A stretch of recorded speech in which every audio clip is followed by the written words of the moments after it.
Howdy mates, good afternoon, how are we all doing? Here's a part 3 video.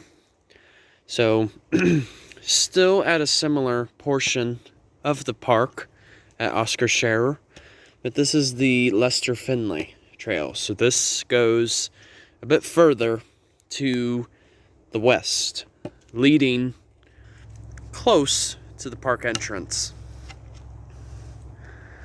I think what's particularly neat overall about the Oscar Scherer State Park, just to start off, is the fact that it's one of the only remaining natural areas in this urban sprawl. And here's a point that I want to make, as a matter of fact, from the same book that I've been reading, which, as I've said, I don't want to reveal quite yet, as I haven't finished. But here's the thing. When you're in nature, even though many of us, go for a stroll in nature to have some alone time, I like to believe that we're never truly alone when we are in the natural world. And you may be wondering, why is that really the case? Well, think about it. When you're immersed in nature, you're surrounded by multiple, millions of living things already. It doesn't necessarily have to be just humans. It can be our fellow homies, our plants, trees, the water, anything that really makes up a facet of the natural world. Something that still provides life. And that's what I feel lately after, reflecting on the book I've been reading, is I believe loneliness really derives from a lack of understanding of our natural world. As soon as we lose that connection, we don't really feel like we belong. And that's what I mean. With all of this development that is currently happening, we're getting less and less of a chance to really understand and immerse into the natural world. We're seeing more buildings, concrete, cars. A lot of those things are things that are inanimate, that really serve no form of life. And I think because of that, it's really causing more and more humans to lose that connection to the natural world. And I think that's really exacerbating those feelings of loneliness.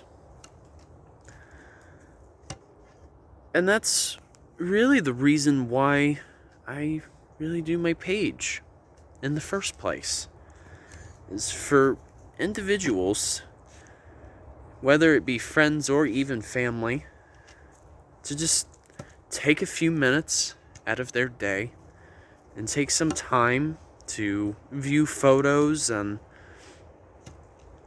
watch some of my educational videos. Because I'm really trying to spark that reconnection that has been lost. I've noticed, for instance, when I would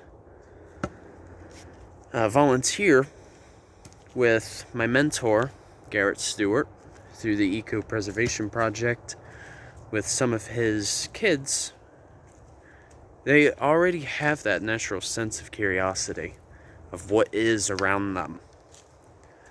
And I feel, since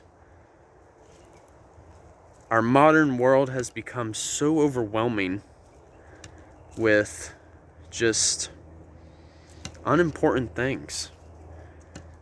It seems that our most important necessities, whether, in the form of food, water, shelter, and even maintaining our spirit,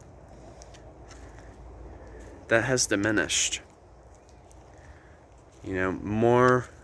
It's like we're in a world that is highly obsessed with materials, having some form of wealth.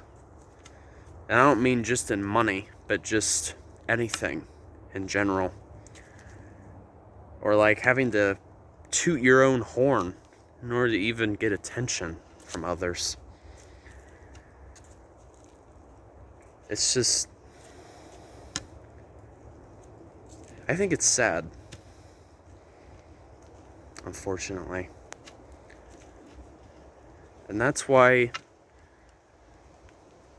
even with our challenges that we've faced in life, it seems like we always want to spend some time in nature.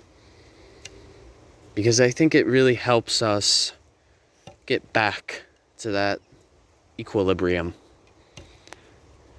A peace of mind, as it were.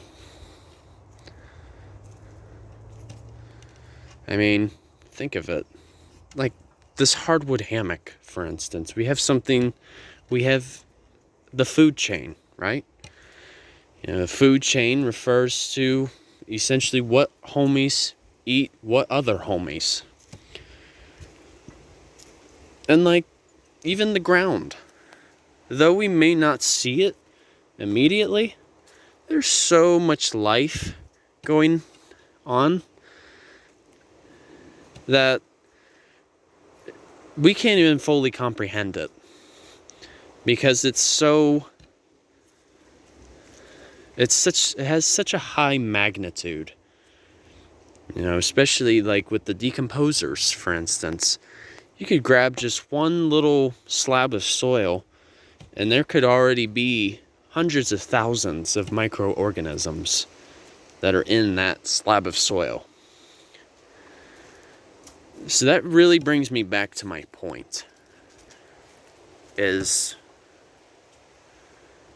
I think since there's more and more disconnection to the natural world, we're getting those feelings of loneliness. Because we're not really getting that opportunity to really understand, what really makes up our world. And like what happens to allow all life to be sustained.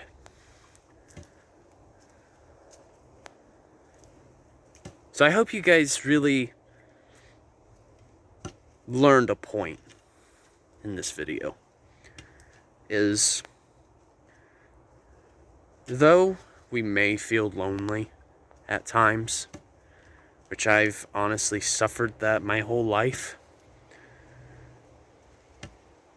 I've tried my best to really change the perspective. And I think honestly that's what really had me want to interpret the natural world. And on the way to becoming an environmental educator is to just get that connection back. Make it more of a priority. So, hope you guys really enjoyed this video. Even though it's not really talking about a specific feature, I just wanted to make more of a broader point as to why our connection to Mother Earth is so essential. So, take care, you guys. Enjoy your Wednesday. And Darting on a Journey is outwards. Take care, folks. See ya.